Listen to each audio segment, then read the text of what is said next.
जय हिंद दोस्तों, कैसे हैं आप सभी लोग। आशा करते हैं सभी लोग स्वस्थ मस्त होंगे। आज हम आपके लिए इस सेशन में एक और मैथ्स का प्रैक्टिस सेशन, जो आपके एग्जाम में 15 क्वेश्चन आने वाले हैं, उसके बहुत ही इंपॉर्टेंट क्वेश्चन आपके सामने लेकर आने वाले हैं। तो सभी लोग वीडियो को पूरा अंत तक देखें और इसको अपने दोस्तों के साथ में शेयर जरूर कीजिएगा। अभी टॉपिक वाइज भी वीडियो हम डालने वाले हैं, तो आप बने रहिएगा। चलिए क्वेश्चन हम देखते हैं। पहला क्वेश्चन है हमारा, किसी राशि पर 7% प्रति वर्ष की दर से 5 वर्ष के लिए साधारण ब्याज 700 रुपये है, तो मूलधन कितना है।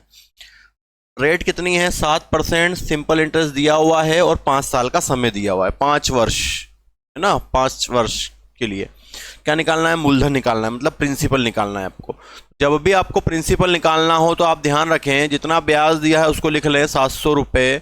यहाँ पर ऊपर 100 यूज कर लें आप, या फॉर्मेट से भी कर लेंगे अपन, और रेट और टाइम का इंटू कर लें नीचे अपन में। तो रेट 7% है, समय 5 साल है, 7 × 5। ठीक, कैंसिल कर देते हैं इसको 7 से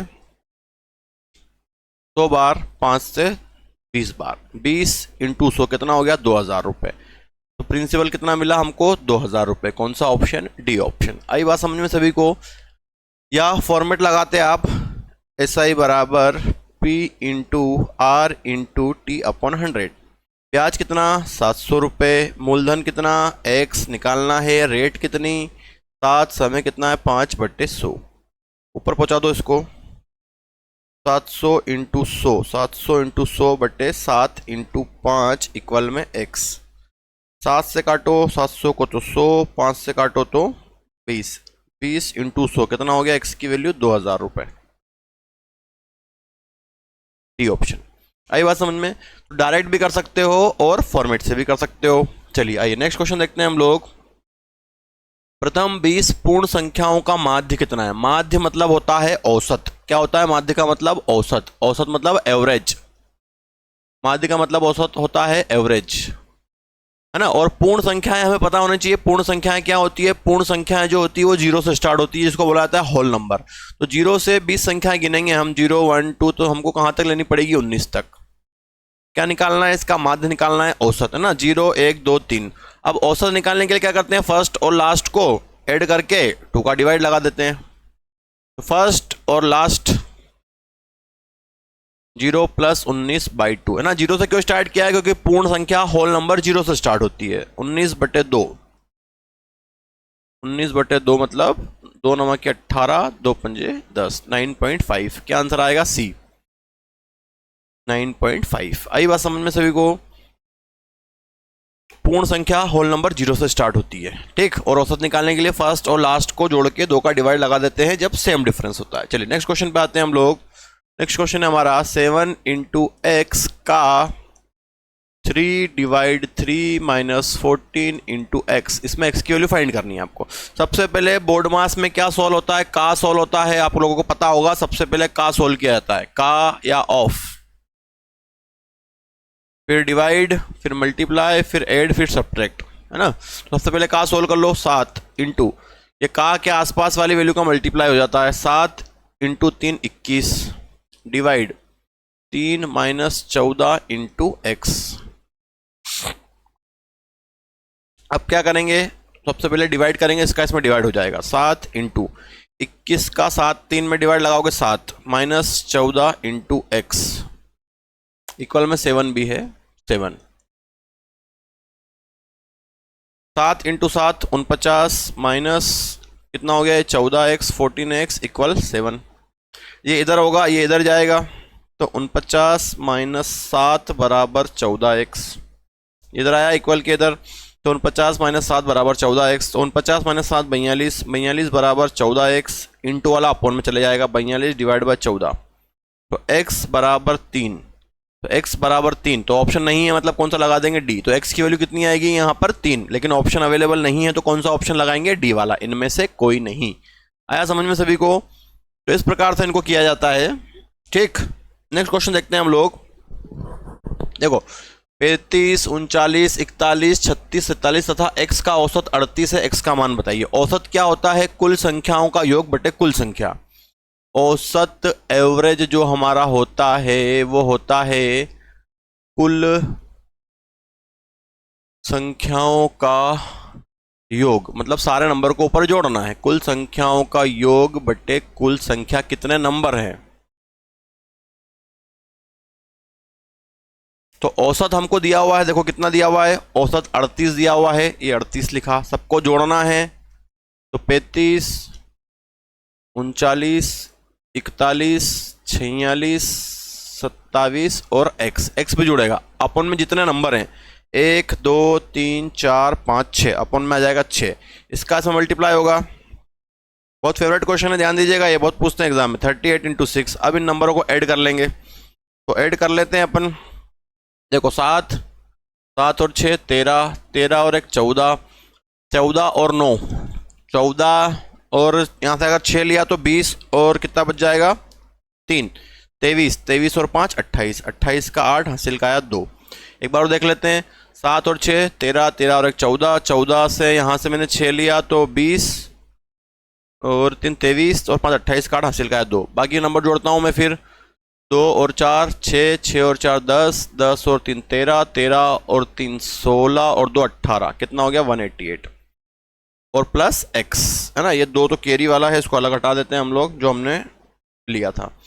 इसका मल्टीप्लाई कर लो, 8 छंग 48 का 8, 8 छंग 48 का 8, हासिल का 4, 6 तिया 18, 18 और 4 22, 222 बराबर 188 प्लस x, ये इधर आके माइनस हो जाएगा, माइनस कर दो इसको, 228 में से 188, 0 12 में से 8 गया तो 4, कितना आएगा 40। कौन सा ऑप्शन, ए वाला, ए ऑप्शन।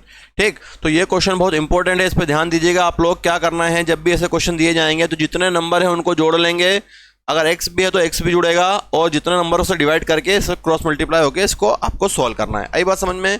तो बहुत ही इंपॉर्टेंट है ये क्वेश्चन, है ना, एग्जाम में आते ही आता है ये क्वेश्चन आपका। अगला, दो संख्याओं का अनुपात 9:2 है, सिंपल सा क्वेश्चन, उनका अंतर दिया हुआ 91, ये 91 अंतर, तो यहाँ से हम भी अंतर ले लेंगे, 9 और 2 का अंतर 7, सबसे छोटी संख्या क्या है, सबसे छोटी संख्या पूछ रहे हैं तो छोटी में मल्टीप्लाई कर देंगे, 7 से डिवाइड कर दो इसको, 7 एकम 7, 7 या 21, 13, 13 का मल्टीप्लाई छोटे नंबर में 13 दूनी 26, तो क्या आंसर आएगा 26। कौन सा ऑप्शन, डी वाला, है ना। ये तो सब कर लोगे, नॉर्मली है।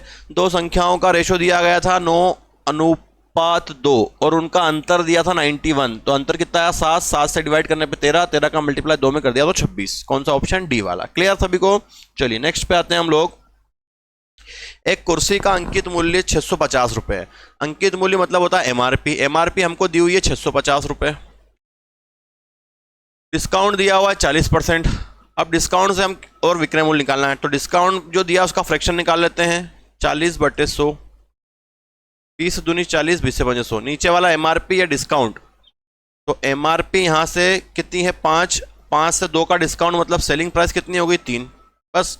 अब वही काम करेंगे, क्या दिया हुआ है अंकित मूल्य एमआरपी, तो 650, यहाँ से एमआरपी कितनी 5, और अंकित मूल्य पूछ रहा है विक्रय मूल्य, विक्रय मूल्य पूछ रहा है तो कितना है 3, 3 का मल्टीप्लाई कर देंगे, 5 एकम 5, 5 या 15, 0 इंटू 3, 13 या 39, 390। कौन सा आंसर आएगा 390, कौन सा ऑप्शन, ए वाला। ठीक, तो जब भी एक डिस्काउंट आपको दिया जाएगा तो अपॉन वाली वैल्यू इसकी एमआरपी रहेगी, ऊपर वाला डिस्काउंट, और दोनों का जो डिफरेंस रहेगा वो सेलिंग प्राइस। अगर सेलिंग प्राइस दिया तो सेलिंग प्राइस से डिवाइड कर देंगे, एमआरपी दिया तो एमआरपी से डिवाइड कर देंगे। अभी एमआरपी दिया हुआ था तो एमआरपी से डिवाइड कर दिया, सेलिंग प्राइस का मल्टीप्लाई कर दिया। आगे बात समझ में सभी को? चलिए नेक्स्ट क्वेश्चन पे आते हैं हम लोग। रेशो वाला है, आप लोग बना सकते हो, है ना, ए बी और सी। ए बी का रेशो कितना 2:3, ये 2:3, और बी सी का कितना 4:5, ये 4:5। अब क्या करते हैं, यहाँ पर एक स्पेस ये खाली, एक स्पेस ये खाली है, या तो स्पेस में आगे वाला नंबर लिखा जाता है या पीछे वाला नंबर लिखा जाता है।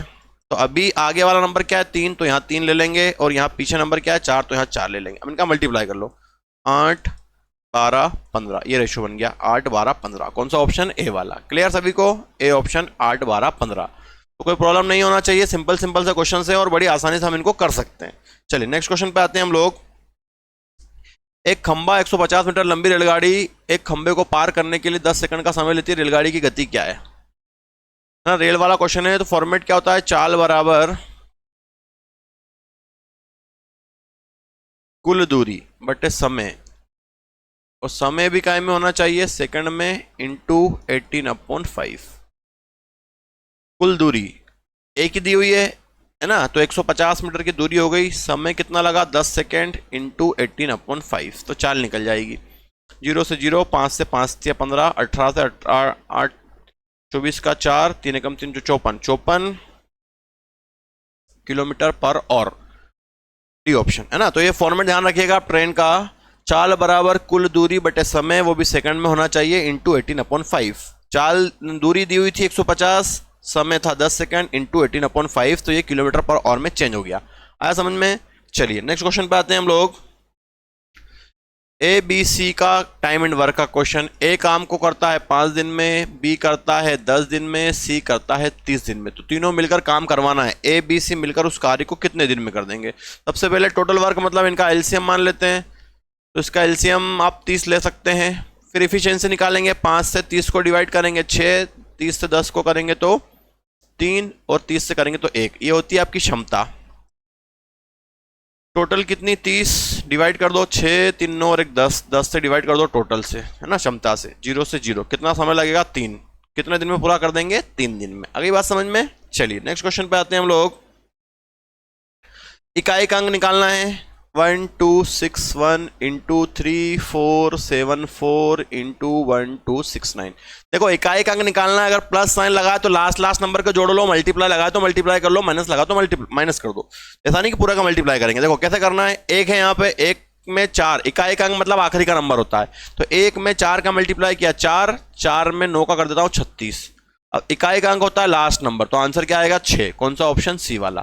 तो इकाई का अंक मतलब यूनिट डिजिट, और यूनिट डिजिट मतलब जो सबसे लास्ट में नंबर होता है। 1 का 4 में मल्टीप्लाई किया 4, 4 का 9 में 36, और अगर प्लस लगा होता तो जोड़ लेते, 9 13 और 1 14, 14 में कितना आ जाता? 4 आ जाता। तो 4 ऑप्शन वो भी है। तो ध्यान रखिएगा, मल्टीप्लाई लगाए तो मल्टीप्लाई और प्लस लगाए तो प्लस। चलिए नेक्स्ट क्वेश्चन पे आते हैं हम लोग। अगला है 48, 120 और 240। महत्तम मतलब होता है एचसीएफ, कॉमन नंबर, है ना। अब देखा जाए तो एचसीएफ निकालने के लिए फैक्टर्स अलग अलग करना है, कर लेते हैं। 2 से 24, 2 से 12, 2 से 6, 2 से 3, 3 से 1, 2 से 60, 2 से 30, 2 से 15, 3 से 5, 5 से 1, 2 से 120, 2 से 60, 2 से 30, 2 से 15, 3 से 5, 5 से 1। अब एचसीएफ का मतलब क्या होता है? एचसीएफ मतलब होता है कॉमन नंबर, जो कॉमन होगा। तो 2 यहाँ कॉमन, यहाँ भी कॉमन, यहाँ भी कॉमन, मतलब यहाँ से 2 आया, फिर 2, फिर 2, फिर 2, एक 2 और कॉमन आया, फिर और आ रहा है एक 2, एक 2, एक 2, एक 2 और कॉमन आ गया। अब 2 कॉमन नहीं आ रहा, अब 3 आ रहा है, 3, 3 और 3, 3 भी आ गया। तो 3 का 2 में 6, 6 दूनी 12, 12 दूनी 24। तो कितना एचसीएफ हो गया? 24। तो जो नंबर कॉमन होंगे फैक्टर्स में उनका मल्टीप्लाई कर लिया जाएगा। 3 का 2 में 6, 6 दूनी 12, 12 दूनी 24। कौन सा ऑप्शन? A option. चलिए आइए नेक्स्ट क्वेश्चन पे आते हैं हम लोग। उस समचतुर्भुज का क्षेत्रफल क्या है जिसकी एक भुजा 30 सेंटीमीटर और एक विकर्ण 36 सेंटीमीटर है? देखो समचतुर्भुज का डायग्राम इस प्रकार से होता है, आपने देखा होगा, और इसकी सारी साइड भुजाएं बराबर होती है। इसमें 2 विकर्ण होते हैं, एक ये वाला होता है, एक ये वाला होता है। अब इसका क्षेत्रफल जो होता है समचतुर्भुज के, जब विकर्ण दिया होता है तो 1/2 d1 इंटू d2, ये इसका फॉर्मूला होता है 1/2। d1 मतलब पहला विकर्ण, d2 मतलब दूसरा विकर्ण। एक विकर्ण तो हमको दिया हुआ है, दूसरा निकालना पड़ेगा। और इस क्वेश्चन में हमको भुजा दी हुई है जिसकी भुजा है 30 सेंटीमीटर। अब भुजा क्या होती है? बराबर होती है, ये 30, ये 30, ये 30, ये 30, ठीक। अब क्या कर सकते हैं? भुजा तो बराबर हो गई, एक विकर्ण भी दिया हुआ है। मान लो एक विकर्ण हमने कितना ले लिया? 36। ये पूरा 36 है, यहां से यहां तक, यहां से यहां तक 36 है, मतलब ये बराबर है तो 18, ये 18, सब बराबर होते हैं इसमें। विकर्ण ये 18, ये 18। अब क्या करेंगे? इसको हम निकाल लेंगे। यहाँ नाम दे देते हैं हम ए ओ बी, कुछ भी नाम दे दो।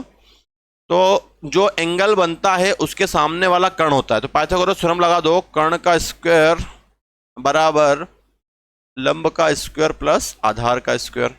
तो कर्ण मतलब जो होता है वो होता है आपका एंगल के सामने। तो एंगल के सामने कितना है? 30। अब किसी को कुछ भी मान लो, लंब वगैरह, लंब मान लो निकालना है, लंब को हमने x मान लिया, इसको x मान लिया, x स्क्वायर प्लस आधार कितना बन गया यहाँ पे? 18। 30 का स्क्वायर कितना हो जाएगा 900। 18 का स्क्वायर कर लो, नहीं मालूम है 2 बार मल्टीप्लाई कर लो। 8 का 8 में 64 का 4 6, 8 का 8 और 6 14, फिर 8 और 1 4, 8 4 12 का 2 हासिल का 1 324। तो एक्स स्क्वायर प्लस 324 इधर लाके माइनस कर देते हैं। 900 माइनस 324, तो 900 में से 324 को यहाँ माइनस कर देता हूँ मैं। 10 में से 4 जाएगा तो 6, 9 में से 2 जाएगा तो 7, 8 में से 3 जाएगा 5। कितना बच रहा है 576। 576 बराबर एक्स स्क्वायर। और तो x की वैल्यू निकालूंगा तो क्या होगा इसका वर्गमूल। ये किसका वर्गमूल है 24 का, तो x की वैल्यू कितनी आ गई 24। यहाँ तक क्लियर सभी को। तो हमने यहाँ से क्या किया, हमने यहाँ से x की वैल्यू निकाल ली 24। अब फॉर्मूला होता है, देखो अगर ये x की वैल्यू 24 है ये, तो ये भी 24 होगी, तो ये पूरा कितना हो जाएगा 48। तो एक विकर्ण तो हमको दिया हुआ था कितना 36, इतना इतना हमने निकाला, ये 24 आया, ये पूरा कितना होगा 48। तो दूसरा d2 कितना होगा 48। अब फॉर्मूले में रख दो 1/2, d1 कितना 36, d2 कितना आपका 48।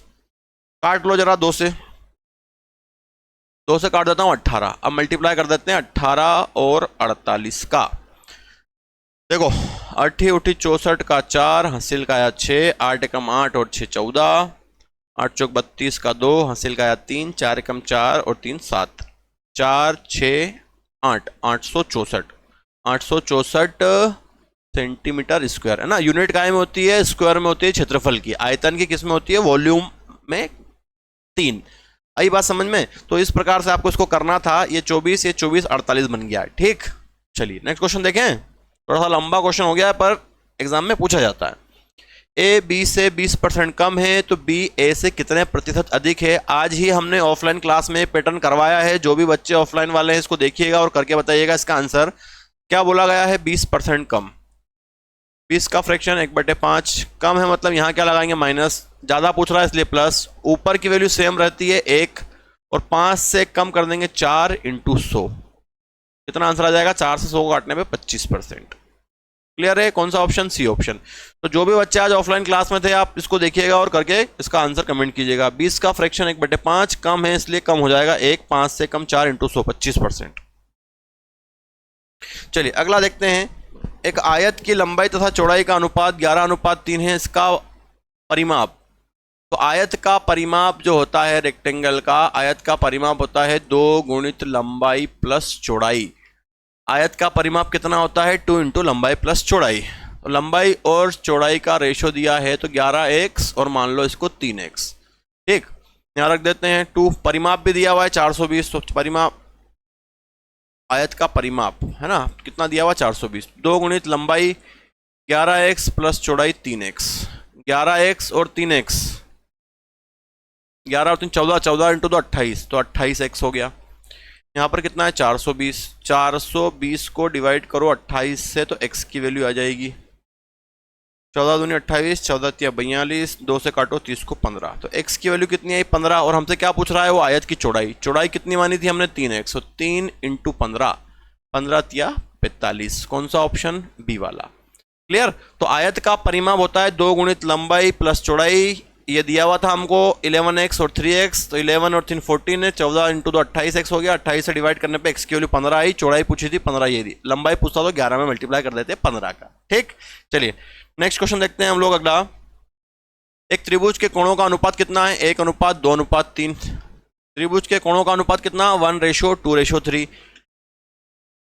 अब क्या होता है, त्रिभुज के तीनों कोणों का योग 180 डिग्री होता है। जोड़ लेते हैं यहाँ से 3 2 5 और 1 6, 6 3 18 30। और क्या पूछा सबसे छोटा, सबसे छोटे में मल्टीप्लाई कर दो 30 × 1 30। सबसे बड़ा पूछता तो 30 × 3 90 और बीच का पूछता 30 × 2 60। तो सबसे छोटा कितना हो गया 30। कौन सा आंसर बनेगा, बी वाला। क्लियर है सभी को इसमें। तो इसमें कोई प्रॉब्लम नहीं होनी चाहिए, आपका आंसर आना चाहिए। और जितने क्वेश्चन हमने करवाए इनके आप प्रैक्टिस कीजिए। प्रैक्टिस के साथ साथ हम आपके लिए टॉपिक वाइज क्वेश्चंस भी प्रोवाइड करने वाले हैं जल्द से जल्द। तो आप इनको पूरा देखें और अपने दोस्तों के साथ शेयर जरूर कीजिए। ठीक है, मिलते हैं नेक्स्ट वीडियो में जल्द ही। जय हिंद, वंदे मातरम।